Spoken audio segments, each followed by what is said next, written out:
C'est une affaire digne d'un piège de narcotrafiquants. La pratique a souvent cours dans des aéroports, mais très peu dévoilée sur la place publique. 3 ressortissants nigérians en pèlerinage le 6 août à Jeddah ont été arrêtés par les autorités saoudiennes pour trafic présumé de stupéfiants.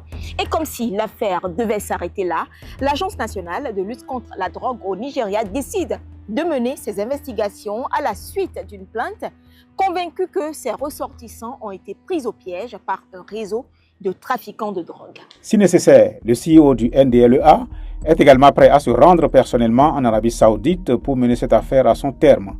Le Nigeria n'abandonnera jamais ses citoyens, surtout lorsque les faits montrent clairement qu'ils sont victimes de complots criminels. Ont déclaré les responsables de l'agence à la suite de cette affaire lors d'une récente rencontre avec la presse. Voici ce qu'ont révélé les premiers éléments de l'enquête. Sur les 3 Nigérians arrêtés en Arabie Saoudite, une femme. Lorsqu'elle a embarqué sur le vol éthiopien le 6 août 2025, elle n'a enregistré qu'un seul bagage pesant 9 kg qui, par hasard, n'est pas arrivé avec elle à destination. Ce n'est que le 16 août que son époux a été informé de l'arrivée de leur bagage, soit un jour avant la date de leur départ de Jeddah qui était prévu le 17 août 2025. Même schéma pour les 2 autres personnes, a révélé l'agence nigériane de lutte contre la drogue. Le 6 août, les 3 Nigérians détenus en Arabie Saoudite avaient embarqué sur un vol d'Ethiopian Airlines. Leurs bagages ont été étiquetés par des membres du personnel de Skyway Aviation Handling Company, à en croire les propos du NDLEA. L'enquête a permis de mettre la main sur 6 complices, dont le meneur, un certain Mohamed Ali Aboubakar, alias Bello Karama, âgé de 55 ans. Les 5 autres complices travailleraient à l'aéroport international Malam Aminou Kano. Mohamed Ali Aboubakar s'était aussi rendu à Jeddah le même jour, mais via le vol Egypt Air.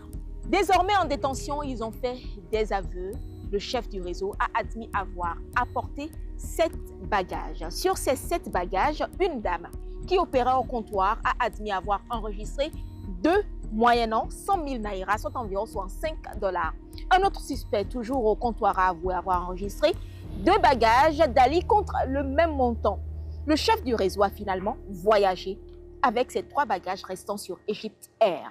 Les bagages qui ont fait l'objet de deal étaient donc visiblement enregistrés à l'insu et sans le consentement des 3 Nigérians détenus en Arabie Saoudite pour trafic présumé de drogue. Au risque d'être exécutés, ces 3 Nigérians pourront-ils retrouver leur liberté grâce à l'intervention de l'Agence de lutte contre la drogue au Nigeria? Fin 2022, l'Arabie Saoudite a renoué avec la peine capitale pour des infractions liées au trafic de drogue après une suspension de l'application d'une durée d'environ 3 ans. Dans le pays, selon les médias d'État, depuis le début de l'année 2025, au moins 230 personnes ont été condamnées et exécutées, dont 154 pour trafic lié aux stupéfiants.